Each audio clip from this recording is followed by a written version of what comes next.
আসসালামু আলাইকুম এভরিওয়ান। আজকে আরেকটা নতুন ভিডিও নিয়ে আপনাদের সামনে হাজির হয়ে গেলাম। আর আজকে ভিডিওটা হচ্ছে যে কামরাঙ্গা দেখতে পাচ্ছেন, কামরাঙ্গা মাখা বানাবো। অনেক দিন পর কামরাঙ্গা মাখা খাচ্ছি, কারণ তাও কয় বছর হয়ে যাবে মনে হচ্ছে না। কারণ কামরাঙ্গা সচরাচর খুব একটা বেশি খাওয়া হয় না বাসায়, যার কারণে বেশি একটা খাওয়া হয় না। তো এখানে কামরাঙ্গাগুলো একদম ফ্রেশ টাটকা গাছ থেকে উঠে নিয়ে আসা হয়েছে।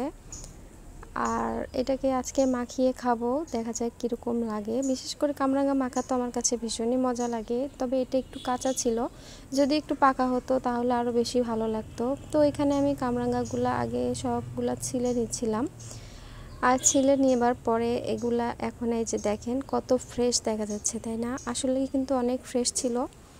তো এগুলাকে আমি এখন পাতলা পাতলা করে স্লাইস করে কেটে নেব। যদিও আমি বটি দিয়েই কিন্তু কাজ করে নিচ্ছি, বটি দিয়ে কাজ করতেই আমার কাছে বেশি স্বাচ্ছন্দ্য বোধ হয়। তো এখানে আমি সুন্দর করে আমড়াগুলা কেটে কেটে নিচ্ছিলাম পাতলা করে। আমি এত পাতলা করে কেটে নিচ্ছি, কিন্তু মাখানোর পর মনে হচ্ছিল যে আরও একটু পাতলা করলে ভালো হতো, কারণ কামরাঙ্গা ছিল একদম কাঁচা। যদি একটু পাকা হয় তাহলে কামরাঙ্গাগুলো একটু বেশি মিষ্টি লাগতো। আর এগুলা একটা মিষ্টি ছিল, বাকিগুলো একটু টক টক ছিল। যাই হোক, কিছু করার নাই। তো আমি একটু কামরাঙ্গাগুলো তাও মাখাইয়া খাবো, আমার বাসার সবাই খাবে, তো সেজন্যই কাটা।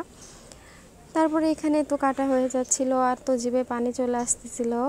কামরাঙ্গা অনেকদিন পর খাইলাম। তারপরে এখানে আমি কাঁচামরিচ কেটে নিয়েছি, পরিমাণ মতো লবণ নিয়েছিলাম, নিয়ে কাঁচামরিচগুলো ডলে নেব। কাঁচামরিচগুলো খুব একটা ঝাল ছিল না, তাও আমি কিছু কমিয়ে রাখছি, যদি আবার বেশি ঝাল হয় তখন আবার খাওয়া যাবে না। আর এখানে একদম খাঁটি সরিষার তেল দিয়ে মাখিয়ে নিচ্ছিলাম। আর এই তো এভাবে এখন আমি এই যে আস্তে আস্তে সবগুলা প্লেটেই মাখিয়ে নিব। গামলার ভিতর মাখায় নিলে সব থেকে বেশি ভালো হতো। যাই হোক, এভাবেই আমি মাখিয়ে নিচ্ছিলাম। আর হ্যাঁ, তো আমার কামরাঙ্গা মাখা হয়ে গেছে, কিন্তু কামরাঙ্গা অনেক টক ছিল, আর এতগুলো তো খাওয়া যাচ্ছিল না। আমার শাশুড়ি খাইছে, আপনাদের ভাইয়া খাইছে।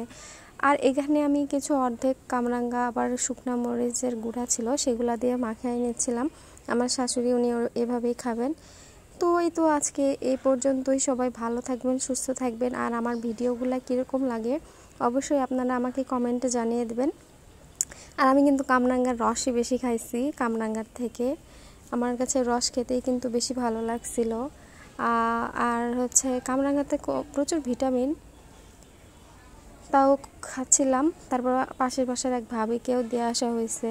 আর এই যে দেখতে পাচ্ছেন রস, এই রসটাই আমি আজকে খাইছি, আর আমার কাছে অনেক ফ্রেশ লাগছিল। তো এই পর্যন্তই, সবাই ভালো থাকবেন। আল্লাহ হাফেজ।